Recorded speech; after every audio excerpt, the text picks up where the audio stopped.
하나님의 말씀 히브리서 2장 1절부터 4절입니다. 그러므로 우리는 들은 것에 더욱 유념함으로 우리가 흘러 떠내려가지 않도록 함이 마땅하니라. 천사들을 통하여 하신 말씀이 견고하게 되어 모든 범죄함과 순종하지 아니함이 공정한 보응을 받았거든 우리가 이같이 큰 구원을 등한히 여기면 어찌 그 보응을 피하리요. 이 구원은 처음에 주로 말씀하신 바요 들은 자들이 우리에게 확증한 바니 하나님도 표적들과 기사들과 여러 가지 능력과 및 자기의 뜻을 따라 성령이 나누어 주신 것으로서 그들과 함께 증언하셨느니라. 아멘. 오늘도 온라인으로 주일 예배를 참석하시는 여러분을 그리스도의 이름으로 축복합니다. 환난의 시대를 살아가는 성도들에게 우리의 위대한 대제사장 되시는 예수 그리스도께 집중하면 모든 어려움을 극복하고 믿음으로 승리할 수 있도록 하늘로부터 매일 새로운 힘과 능력을 부어주신다는 이 히브리서의 메시지를 우리가 함께 상고하며 은혜를 나누고 있습니다. 오늘은 우리가 들은 말씀을 더욱 굳게 붙잡으라는 이 독려하라는 메시지를 살펴보게 됩니다.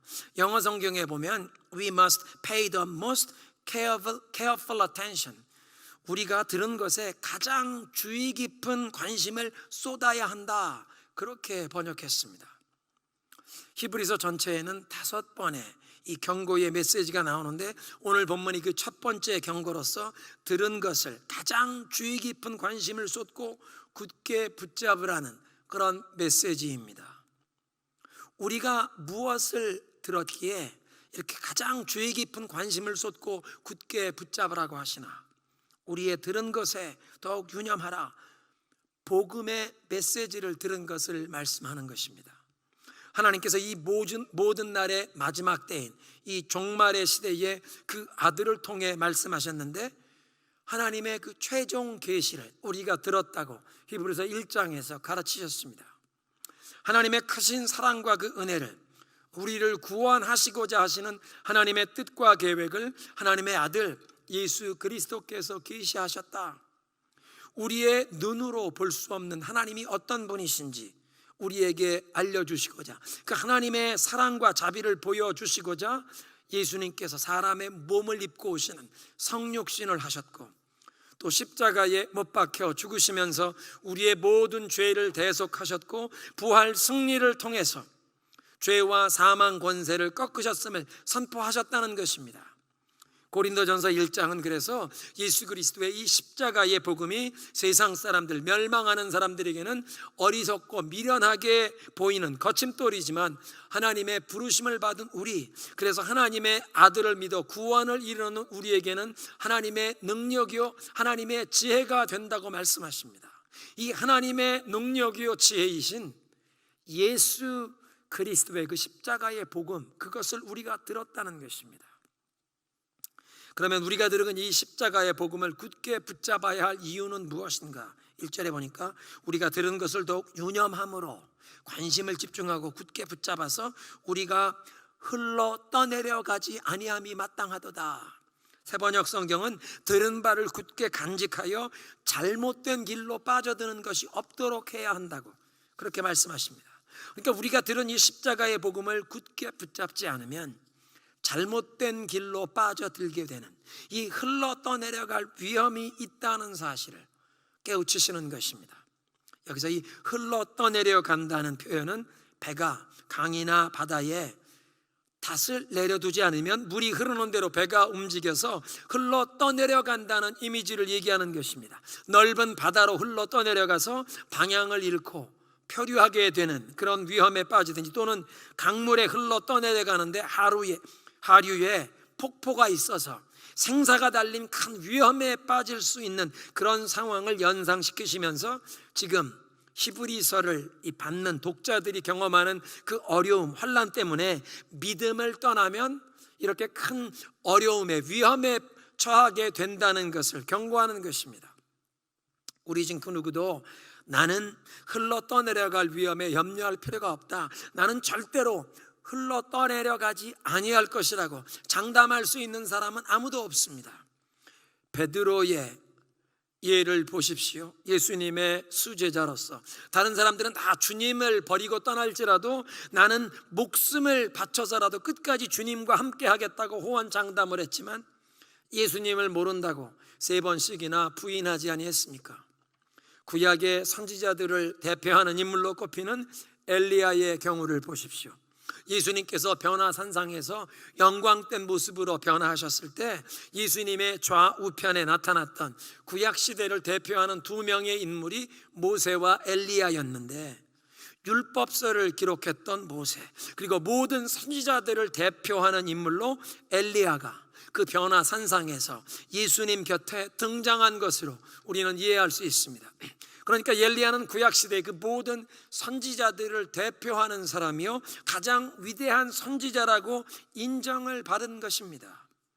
갈멜산에서 850명의 그 바알 신의 그 우상의 제사장들과 대결을 벌이면서 엘리야의 제단에 하늘에서 불이 내려와 하나님의 영광을 드러냈고, 그 자리에 참석했던 모든 이스라엘 백성들이 여호와 하나님께서 참 살아계신 하나님이심을 인정하며 그 자리에서 하나님 앞에 모두 엎드리면서 이 놀라운 승리의 역사를 이끌어냈습니다.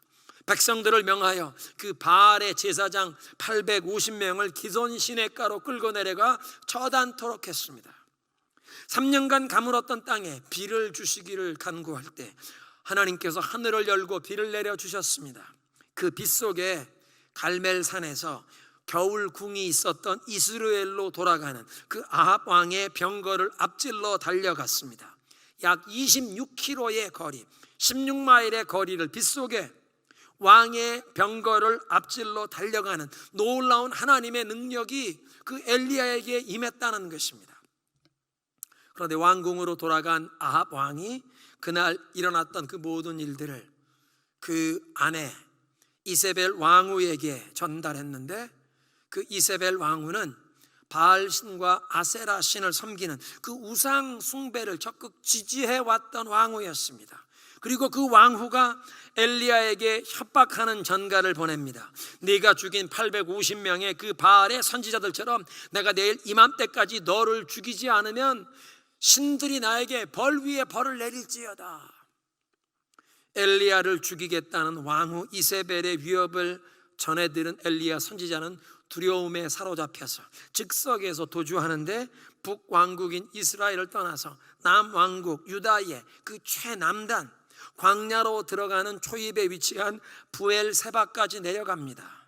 그리고 자신을 동행하던 그 수행 비서관을, 자신의 종을 그 부엘세바에 머물게 하고 자기는 광야로 더 들어가서 로뎀나무 아래 누워서 자신을 죽여달라고 하나님께 죽기를 구하는 모습이 열왕기상 19장에 기록되어 있습니다. 불과 몇 시간 전까지만 해도 갈멜산 정상에서 바알의 선지자들과 850대 1의 대결에도 조금도 두려워하거나 위축되지 않던 담대하게 하나님의 살아계심을 증거했던 능력의 선지자였는데, 왕후 이세벨의 위협을 듣고는 두려움에 사로잡혀서 도주하고, 아마 한 3일길 4일길은 갔을 것입니다. 도주하고 영적 침체에 빠져서 자신의 생명을 거두어 달라고 하나님께 구하는 극히 연약한 모습을 성경은 조금도 가감 없이 기록하고 있습니다. 하늘에서 불이 제단에 내리는 능력의 선지자가 불과 하룻나절에 영적 침체에 빠져서 죽기를 구하는 그런 연약한 모습을 보였다는 사실은, 우리가 누구의 말을 듣고 어떤 말을 우리 마음에 담느냐가 얼마나 중요한지를 다시 한번 깨닫게 하십니다. 어제까지 감사하며 신앙생활했는데 오늘 누구의 말을 듣고 시험에 빠지는 그런 경험을 해보셨습니까? 어제까지는 하나님께서 내게 주신 가정과 자녀와 또 내가 속한 교회가 최고인 줄 알고 감사하며 행복했는데, 오늘 누구의 말을 전해 들으면서 마음이 확 뒤집혀서 감사는 온데간데 없고 섭섭한 마음이 들고 분노와 원망에 마음의 평안을 빼앗겨 보신 적이 있으십니까? 그러니까 우리는 누구의 말, 어떤 말을 우리 마음에 받아들일 것인가, 이것이 그만큼 중요하다는 것입니다. 엘리야 같은 영적인 거장, 죽음을 보지 않고 불말과 불수레를 타고 하늘로 올라간 구약의 그 모든 선지자들을 대표하는 이 위대한 선지자도 하룻나절 사이에 왕후 이세벨의 그 위협하는 말 한마디에 두려움에 사로잡혀 도주하고 영적 침체에 빠지는 모습을 보면서 우리들 모두가 순식간에 흘러 떠내려가는 그 위험에 빠질 수 있음을 깨닫고 영적으로 깨어 경성하면서 우리가 들은 말씀을, 이 들은 바를 굳게 붙잡아야 한다는 것입니다. 현대인의 성경 2절은 이렇게 말씀하십니다. 천사들을 통해 주신 말씀도 권위가 있어서 그것을 어기거나 순종하지 않았을 때 모두 공정한 처벌을 받았는데 하물며 이같이 큰 구원을, 이 구원의 복음을 하나님께서 그 아들을 통해 말씀하신 이 하나님의 최종 계시를 우리가 굳게 붙잡지 않고 이 구원을 소홀히 한다면 어떻게 형벌을 피할 수 있겠습니까? 이 본문 2절에 천사들을 통해 주신 말씀이란 시인의 산에서 모세에게 율법을 주실 때 천사들이 전달했다는 역할을, 천사들이 그 율법을 전달하는 역할을 했다는 뜻입니다. 신명기 33장에 이제 광야에서 태어났던 이 세대가 약속의 땅에 들어가기 전에 모압 평지에서 모세가 그들을 모아놓고 마지막 율법을 저들에게 가르치는 설교를 마친 다음에 마지막 축복 기도를 하는데 시내 산에서 하나님의 그 율법을 받았던 장면을 이렇게 묘사합니다. 신명기 33장 2절인데요. 주님께서 시내 산에 오시고 세일산에서 해처럼 떠오르시고 바란산에서부터 당신의 백성을 비추신다. 수많은 천사들이 그를 옹이하고 오른손에는 활활 타는 불을 들고 계신다. 여기 수많은 천사들이 그를 옹이한다는 장면을 개역성경은 1만 성도 가운데 하나님이 강림하신다 그렇게 번역했지만 영어 성경은 그 1만 성도라는 말을 Holy Ones, 거룩한 자들이라고 그 원어를 그냥 문자적으로 번역했습니다. 거룩한 자들, 성도라고 번역할 수도 있지만 천사들을 뜻하는 그런 단어가 될 수도 있습니다. 그런데 사도행전 7장에 보면 스데반 집사가 순교당하기 직전에 설교를 하면서 천사들을 통해 전해주신 율법을 당신들이 순종하지 않았다 그런 얘기를 2번씩이나 하기 때문에 세번역 성경은 이 신명기 33장 2절에 수많은 천사들이 시내 산에 강림하시는 하나님을 옹이하고 율법을 모세에게 전달했다고 그렇게 번역한 것입니다. 뿐만 아니라 이 히브리서를 기록했던 저자와 이것을 받아보았던 그 첫 독자들이 읽고 있었던 그 70인경 번역은 이 신명기 33장 2절에 이 제일 마지막 문장 오른손에 활활 타는 불을 들고 계신다는 그 문장을 오른편에 활활 타는 불이 아니라 천사들이 그와 함께 있었다, 천사들이 하나님과 함께 있었다 그렇게 번역되어 있었습니다. 천사들이 활활 타는 불과 같은 능력으로 그리고 바람 같은 신속함으로 하나님의 뜻을 수행하는 존재들로 지음받았다는 말씀을 우리가 2주 전에 그 1장 7절에서 들은 바가 있는데 수많은 천사들이 하나님을 옹이하고 오른편에 활활 타는 불과 같이 이 천사들이 함께하여 모세에게 이 율법을 전달해 주었다는 그런 말씀입니다. 이렇게 천사들을 통해서 모세에게 전해준 율법에도 권위가 있고 효력이 있어서 그 모든 범죄와 순종하지 아니함이 공정한 보응, 처벌을 받았기 때문에 감히 그 어느 천사가 비교할 수도 없이 높고 위대하신 존귀하신 그 하나님의 아들을 통해 우리에게 주신 그 구원의 복음은 우리가 더욱 굳게 붙잡고 흘러 떠내려가지 말아야 한다는 그런 말씀입니다. 히브리서 1장에서 그리스도께서 그 어느 천사보다 높고 위대하심을 강조했던 이유가 오늘 본문에서 밝혀지는 것입니다. 그래서 3절에 우리가 이같이 큰 구원을 등한히 여기면 어찌 그 보응을 피하리요. 우리가 받은 이 구원의 복음이 율법보다 훨씬 더 값지고 소중하다는 그런 말씀입니다. 율법은 천사를 통해 주어진 말씀이었지만 복음은 하나님의 아들을 통해 주어진 말씀이기에 이 복음이 훨씬 더 귀하고 무게가 있다고 말씀하십니다. 구약시대에 그 천사를 통해 주셨던 율법을 어기고 순정하지 않는 자에게 그 죄에 응당한 심판과 형벌이 내렸는데 천사보다 높고 위대하신 이 하나님의 아들을 통해 주신 이 구원의 복음, 이것을 우리가 가볍게 여긴다면, 소홀히 여긴다면 어떻게 형벌을 피할 수 있겠느냐? 율법을 어김보다 더 엄중한 보응을 받게 될 것이 분명하다고 말씀하는 것입니다. 3절의 말씀을 통해서 히브리서 기자는 이 편지글을 받는 독자들이 그들의 삶에서 어떤 경험하는 어려움과 환난 때문에 만에 하나라도 그리스도의 복음에서 떠나려는 그런 유혹을 받는 것을 염려하고 있는 것처럼 보입니다. 십자가의 복음을 완전히 부인하고 믿음을 저버리는 정도까지는 혹 아닐지라도 그 신앙 공동체에서 교회로부터 점점 거리감을 두며 멀어져가는 사람들이 있습니다. 특히 그리스도를 믿는 것 때문에 불이익을 당하거나 박해가 있는 시대라면, 신앙 때문에 그 어려움을 당하는 일을 피할 수 있을 정도로 교회로부터 적당히 거리감을 두면서 내가 기독교인이라는 사실이 드러나지 않고 이 주변 세상에 적당히 묻혀 살아가면서 그렇게 살다 보면 서서히 영적으로 흘러 떠내려가는 그런 위험에 빠지지 않도록 지금 히브리서를 기록하고 있다는 것입니다.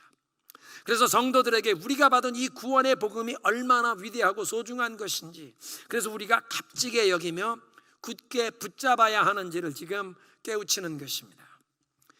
이같이 큰 구원이 우리에게 전해진 경위, 이 구원의 복음을 우리에게 선포해 주신 이 세 분 또는 이 세 그룹으로 지금 설명을 하는데, 첫째는 주님께서 그리스도께서 처음으로 선포하셨고, 두 번째로는 그 복음을 들은 자들 사도들이 확증하셨고, 세 번째로는 하나님이 친히 증거하시는데 놀라운 이적과 기사로 능력을 나타내시는 역사로, 또 무엇보다 하나님의 성령께서 나누어 주신 것들로, 이 성령의 선물들, 성령의 은사로 하나님이 친히 확증하셨다고 말씀하십니다.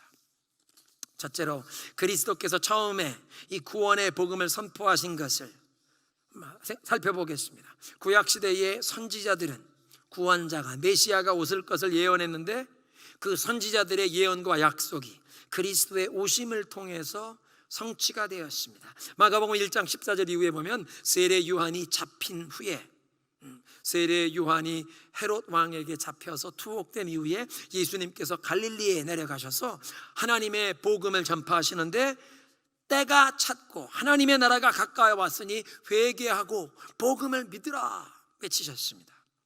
때가 찼다, 이제 하나님의 나라가 임한다, 회개하고 복음을 믿으라, 예수님이 선포하셨다는 것입니다.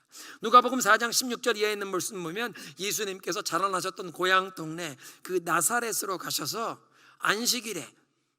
안식일마다 회당에 가서 예배하시던 그 습관 관례대로 안식일에 회당에 가셨는데, 하나님의 말씀을 읽으시도록 선지자의 글이 적혀 있는 두루마리를 드렸는데, 예수님께서 그 선지자의 두루마리를 받아 말씀을 찾는데 이사야 61장을 찾으십니다. 그리고 이사야 61장을 찾으시곤 읽으십니다. 주의 영이 내게 임하셨으니 주님께서 내게 기름을 부으사 가난한 사람에게 기쁜 소식을 전파하게 하시고, 주님께서 나를 보내어 포로된 자에게 해방을 선포하고 눈먼 사람에게 눈뜨게 함을 선포하며 억눌린 사람들을 풀어주고 주님의 은혜를 선포하게 하셨느니라. 이사야 61장의 이 예언의 말씀을 읽고는 두루마리를 다시 말아 관리자에게 건네주고 예수님 자리에 앉으시는데, 회당에 앉았던 모든 사람들의 눈이 예수님께로 집중하여 관심이 쏠렸습니다.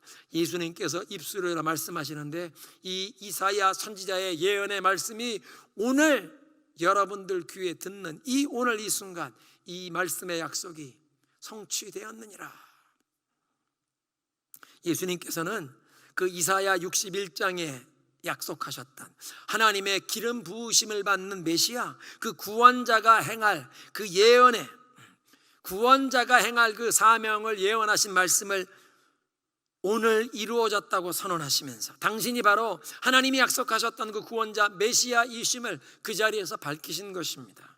그리고 예수님께서 말씀으로만 이 하나님의 약속의 성취를 선언하신 것이 아니라 공생의 3년 반 동안 모든 병자들을 고치시고 귀신을 쫓아내시며 죽은 자를 살려내시는 그 능력과 권세로 행하시면서 전국 복음을 선포하셨고, 마지막에는 십자가에서 하나님의 백성들, 저와 여러분의 죄를 대속하시기 위해서 십자가에 고난받으시고 죽으실 뿐 아니라 3일 만에, 장사된 지 3일 만에 무덤에서 다시 부활하심으로 사망의 권세, 죄와 사망의 권세를 완전히 꺾으시고 무장 해제하시고 우리에게 부활과 영생의 이 영원한 구원을 주셨음을 능력으로 선포하신 것입니다.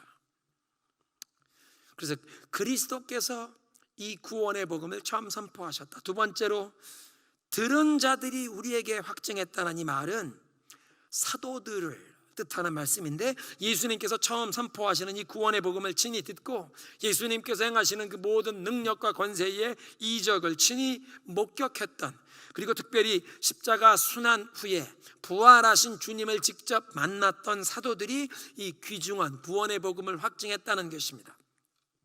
3절에 이 직접 들은 자들이 사도들을 뜻한다는 사실을 사도행전 10장에 보면 그 로마군 백부장 고넬료의 집에 초청을 받아서 찾아간 베드로가 설교를 하면서 부활하신 주님을 만났던 사도들이 이 구원의 복음을 확증하고 전파하는 특별한 사명을 받은 미리 택하신 증인이라고 밝히고 있습니다. 사도행전 10장 39절인데요, 우리는 유대인의 땅과 예루살렘에서 그가 행하신 모든 일의 증인이라. 그를 그들이 나무에 달아 죽였으나 하나님이 사흘 만에 다시 살리사 나타내시되 모든 백성에게 하신 것이 아니요 오직 미리 택하신 증인 곧 죽은 자 가운데서 부활하신 후에 그를 모시고 음식을 먹은 우리에게 하신 것이라. 그리고 우리에게 명하사 백성에게 전도하라 명하셨다.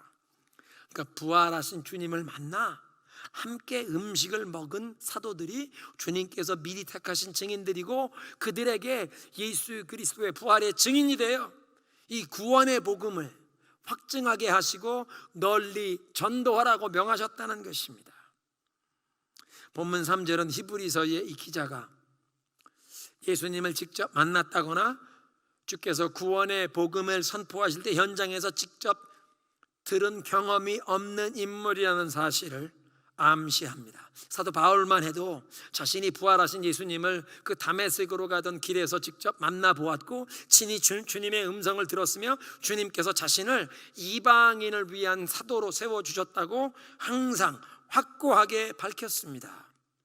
그런데 히브리서의 저자는 이 서신의 독자들처럼 예수님의 가르침을 직접 들었던 사도들에게서 그 들었던 자들이 우리에게 확증했다. 그래서 그 사도들에게 예수 그리스도의 이 구원의 복음을 듣고 배운 사람들 가운데 자신도 포함시키고 있습니다. 그러니까 사도들이 전해준 그 구원의 복음, 주님의 가르침을 직접 들었고 부활하신 주님을 만나 함께 음식을 나누었던 그 사도들이 확증한 복음을, 그 복음을 우리에게까지 전달해 주셨기에 우리는 이 사도들이 확증한 이 복음을 굳게 붙잡아야 하는 줄로 믿습니다. 마지막으로 하나님께서 친히 증언하셨다. 4절에 하나님도 표적들과 기사들과 여러 가지 능력과 및 자기의 뜻을 따라 성령이 나누어 주신 것으로서 그들과 함께 증언하셨느니라. 구원의 복음이 참된 진리요 생명의 길 하나님의 말씀이라는 사실을 하나님께서 친히 놀라운 기적을 통해 증언하셨다는 뜻입니다. 병든 자들을 고쳐주시고 귀신이 쫓겨나가게 하시며 이 불치병이 고침받는 놀라운 역사를 허락하셨습니다. 사도행전 3장에 보면 태어나서부터 한 번도 걸어본 적이 없는 장애인이 성전 미문, 영어로는 beautiful gate, 그 성전을 아주 앞에 아주 아름답게 장식이 되었던 문인데 그 미문 앞에 앉아서 성전에 드나드는 사람에게 항상 구걸을 해오던 사람인데, 기도하기 위해 성전에 올라가던 베드로와 요한을 보면서 구걸을 할 때 베드로가 그 사람에게 얘기를 합니다. 은과 금은 내게 없거니와 내게 있는 것으로 내게 주노니 나사렛 예수 그리스도의 이름으로 일어나 걸으라 선포할 때 그의 발목에 새 힘을 얻고 그가 그래서 일어나 걷기도 하고 뛰기도 하면서 하나님의 성전으로 들어가 하나님을 높이 찬양하는 그런 이적이 일어나서 수많은 사람들이 몰려들어 베드로가 그들 앞에서 예수 그리스도의 복음을 증거하며 수많은 사람들이 예수님을 믿게 되는 역사가 일어났습니다. 이런 이적과 기사뿐만 아니라 더 확실한 하나님의 증거는 하나님의 기쁘신 뜻을 따라서 믿는 자들에게 친히 나누어 주시는 성령의 선물, 영어 성경에 보면 gifts of the Holy Spirit, 이 성령의 은사들을 통해서 하나님께서 친히 이 구원의 복음, 십자가의 구원의 복음이 진리라는 것을 증언하신다는 것입니다. 오순절에 성령 세례를 받은 120명의 제자들에게는 방언의 은사가 나타났습니다. 세계 각 지역에서 예루살렘의 성지순례에 와 있던 수많은 사람들, 특별히 그 오순절이라고 하는 그 특별한 명절 절기를 예루살렘에서 지키기 위해서 찾아왔던 사람들이 각자 자기들이 태어났던 곳의 방언으로, 자기들의 모국어로 하나님이 행하신 놀라운 일을 선포하는 것을 듣게 되었습니다. 이 120명의 갈릴리 출신의 제자들이 한 번도 배운 적이 없는 외국어로 하나님의 놀라운 행하신 역사를 선포했다는 것입니다. 놀라운 방언의 역사였습니다. 하나님께서는 주님의 몸된 교회를 든든히 세우시고 복음 전파의 역사에 쓰임받도록 성령의 다양한 은사들을 허락하십니다. 사도행전의 그 초대교회 시대만 아니라 오늘도 동일한 성령께서 성령의 각종 은사를 허락해 주시는 줄로 믿으시기 바랍니다. 우리는 그런 성령의 은사를 사모하고 환영해야 합니다. 그래서 오늘도 복음이 전파되는 것마다 예수 그리스도의 이름으로 이적과 기사가 나타나기를 우리는 기도해야 하는 것입니다. 선교사님들의 사역의 현장에서, 또 이 단기 선교팀이 방문하는 현장에서, 또 우리 성도들, 우리 믿음의 이 공동체 안에서 기도의 응답을 우리가 함께 경험할 수 있도록 믿음으로 하나님 앞에 간구해야 하는 것입니다. 또한 우리 자신들이 성령 충만을 받고 또 우리 각 사람에게 하나님의 기뻐하시는 뜻에 따라 주님께서 나누어 주시는 선물, 그 성령의 은사를 통해서 주님의 몸된 교회를 든든하게 세워가는데 우리 모두가 쓰임받기를 사모해야 하는 것입니다. 가장 중요한 것은 성령의 능력이 우리 각 사람의 삶을 변화시키시고 우리 가정을 치유하시고 회복시키는 열매로 나타나야 한다는 것입니다.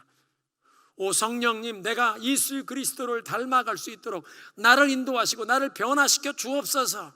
그 성령의 은혜를 사모해야 하는 것입니다. 오늘의 메시지를 정리하겠습니다.